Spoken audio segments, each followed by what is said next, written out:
The Las Vegas Raiders stayed true to what they wanted to do in this year's NFL draft. They wanted to add dogs, guys who are going to come in with competitive nature, wanted to win every single snap with no ego, no care about the fame, the money, just wanted to play football with Antonio Pierce type of mentality. Right? And that's exactly what they did. Not only with Brock Bowers, but also with this man right here, Jackson Powers-Johnson. A lot of people are confused about this pick, but you shouldn't be at all. This man is a dog, can play guard or center, and I think he'll step in and be a starting guard day one. Now watch this play specifically. They're going to fake a handoff here, get an end around here, but what I want you to pay attention to is Jackson Powers-Johnson, his ability to get out in front, use his speed and athleticism that he rarely has, or not rarely has, but is a rare combination of size, power, and speed. Watch this man absolutely get out in front and bulldoze this man number 0 to help his guy get down the field. I mean, this is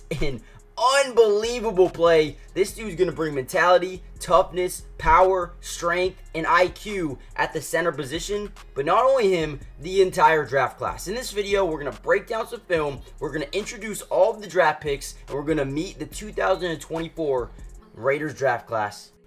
Now, obviously, the first guy we should talk about is no other than Brock Bowers. They took him with their number 1 overall draft pick of this year's 2024 draft, and a lot of people were confused by this pick as well, just because they didn't necessarily need a tight end after drafting Michael Mayer. But Brock Bowers was not only the best player available, this was an absolute value pick at number 13, a guy who should have probably went in the top 5 or even top 3 if it wasn't such a deep quarterback class.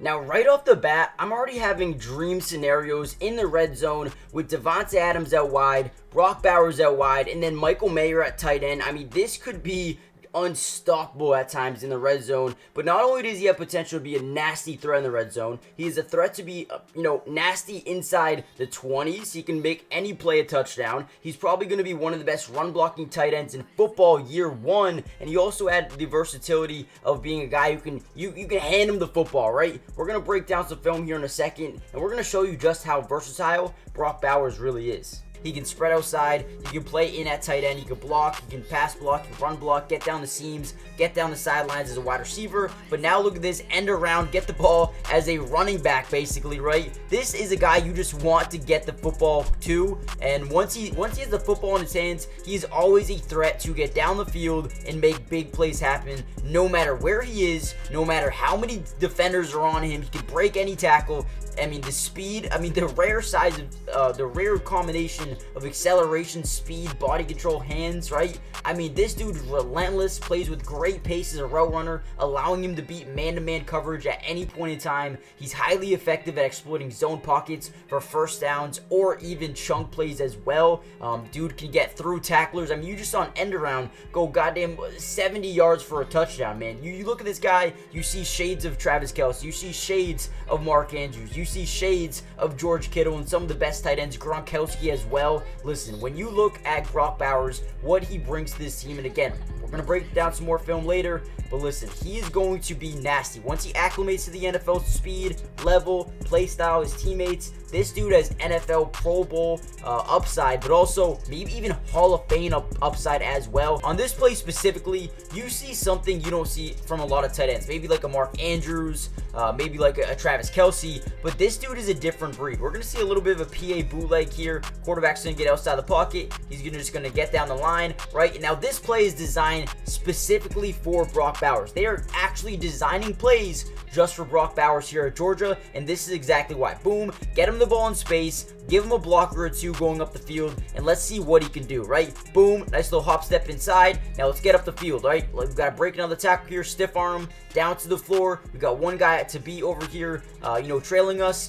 Let's get our, our positioning back up. Boom, spin out of that tackle as well. Still continue to drive our feet down the field. Boom, break another tackle. I mean, the guy just keeps on working. You don't see this every year in the NFL draft. And I don't think we've seen a tight end prospect like Brock Bowers since I don't know when. And then we talk about a guy like Jackson Powers-Johnson. This is the guy you just want on your football team, right? He plays with a rugged, disdainful, attitude toward opponents, right? You talk about a Max Crosby, you talk about a Christian Wilkins. This is a guy who's going to bring that same type of energy. The best center in this year's draft class, and you get him as a steal. We said that they were going for, best player available, but also at the same time, they wanted to make sure that the best player available had the instincts, the mindset that, the Raider Nation wants. This is the perfect, I don't know how they got him, but they did. Look at this play again. It has the ability to get out in front, right? And then go make a play. He's always wanting something to do. He won't have a time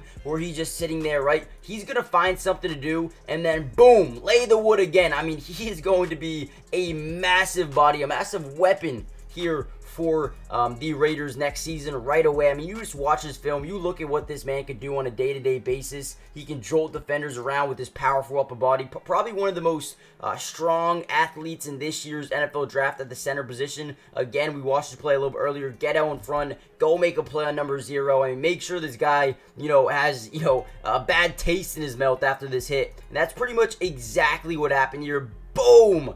Gets him down to the ground. I mean, this is, like I said, a guy you want on your football team. Has the speed, the rare combination of size, speed, quickness. He is tough. He's smart. He's strong. Don't overthink it with centers. If you find a guy that can do things like this, you take him, right? And the Raiders got an absolute study. Look at how far he's driving this man back.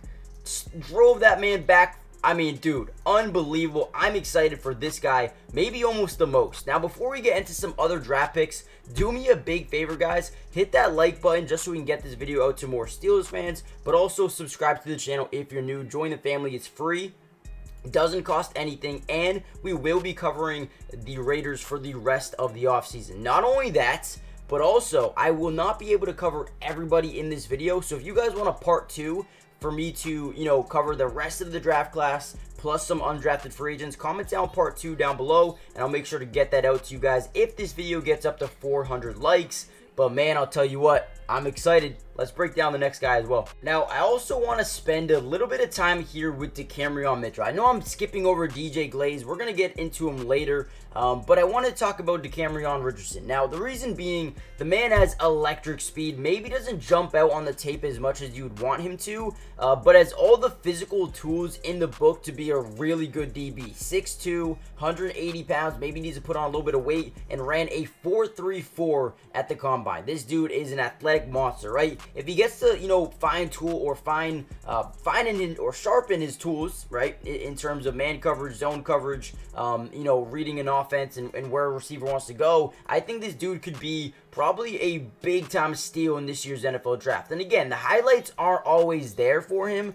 He's just a guy that is able to make up ground big time. When he gets beat early, he's able to get right back into play because of that speed. That catch-up speed is everything, right? So I do believe that he has potential to be really good. To take him in the 4th round may have been a little bit early, but at the same time, you look at his skill set, you look at what he can bring as a speed threat, a guy who can scream off the edge, get to the quarterback. I love his ability to come in here to the Raiders and just add competitive energy. He works hard, he's a physical, he's tough, and he really wants to be a really good player in the NFL. So I'm hoping that he can, develop at a high rate, right? I hope he can come in here, not be afraid to tackle, not be afraid to hit somebody, but at the same time, play some good defense as well. When you look at his, strengths, he's got great size, great length, right? Makes it tough to create space on 50-50 catches because that catch-up speed. He works at maintaining and contained positioning against run blocks, which is good as well. And he rarely loses grip on a tackle. He always makes sure to finish off a play when he's there, which is really good as well. Lowers his shoulder, not afraid to tackle, and that's something you need. That's something you need in an NFL corner. Don't be afraid to go up there and make a hit. And this guy, he could do that. And then you look at a guy like Tommy Eichenberg. Dude, this is one of my favorite picks of the draft class. And I know I skipped over DJ Glaze. I do like him a lot as well for his potential, like a big body guy to really help your protect your quarterback, right? But I wanted to, we'll talk about him later. Tommy Eichenberg is literally the perfect definition of Las Vegas Raiders mindset. Grit, grind, toughness, hard work, pays off. This is Tommy Eichenberg. Hey, listen. This dude, you look at Robert Spillane, what he did. This is literally the clone. This is his clone. This is Robert Spillane's twin brother, Tommy Eichenberg. He's going to come in here. He's going to work hard.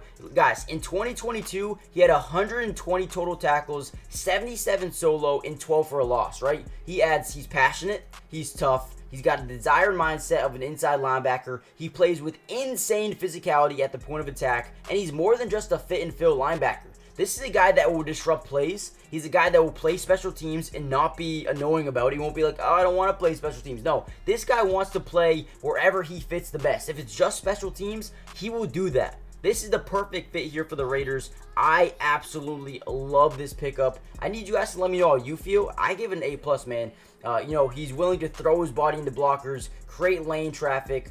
He's also developed a really good feel for his keys and blocking scheme. He possesses the background to handle really good special team duties as well. This guy is one of my favorite picks of this year's draft, and screams Raider Nation.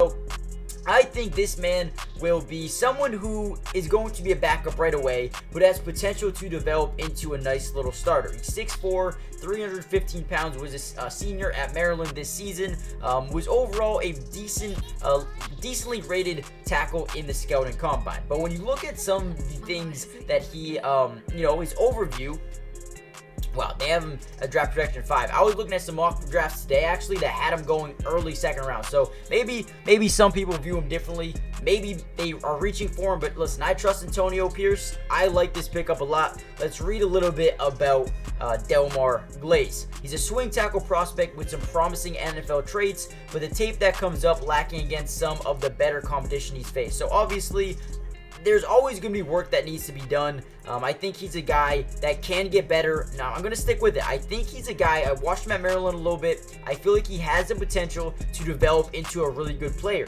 Now, again, a lot of these guys in 3rd, 4th, 5th round are going to need help, going to need some coaching. I think Antonio Pierce can get this guy ready to go, as well as all the other coaches here in Las Vegas. He's got great hand strength, should improve in protection if he can use more direct inside hands in his punch. He's fairly fluid in space and fits the criteria of an inside-outside zone blocker with the lead pull potential. A move to guard might give him the best chance of becoming an NFL starter in the future. You look at this Las Vegas Raiders team right now, and their depth up front. You add a guy like Jackson Powers-Johnson at the guard position alongside Andre James, and then you look at guys he can develop from, maybe a Dylan Parham, a Colton Miller, a Thayer Munford. I think he can really come in here and just try to learn right away.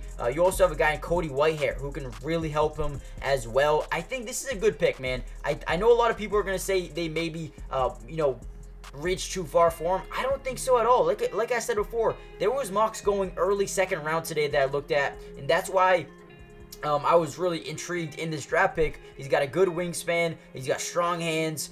He works very, very hard. Holds his post and works to drive vertically on double teams. Decent lateral quickness and can work up on combo blocks. Continues working feet around to reach block to seal off the lane. I mean, he's got a lot of strengths. He's also got a lot of weaknesses as well. We'll see how he develops at the NFL level. But honestly, I like this pick. Maybe you guys don't. Let me know what you guys think in the comments down below. I hope it pans out. The Raiders obviously need some O-line, ranking number 21. I mean, their O-line was terrible last year in terms of, getting the run going. 16 in sack percentage. Needed an upgrade. I think this could help in the future. Alright guys, with that being said, we broke down the first 4 or 5 players of the draft. If you guys want to see the last 3 broken down, I don't want this video to be 25 minutes, so I'm going to end it here. If you guys want the part 2 and the full breakdown of one of my favorite players, Dylan Laubee, also Trey Taylor out of Air Force, and MJ Devonshire, if you guys want that breakdown, let me know in the comments down below by putting a part 2. Also, hit that like button. If we get this video up to 400 likes, we will be dropping it. Subscribe if you're new, join the family, and let's keep rolling, Raider Nation. Come on, Raiders, let's go.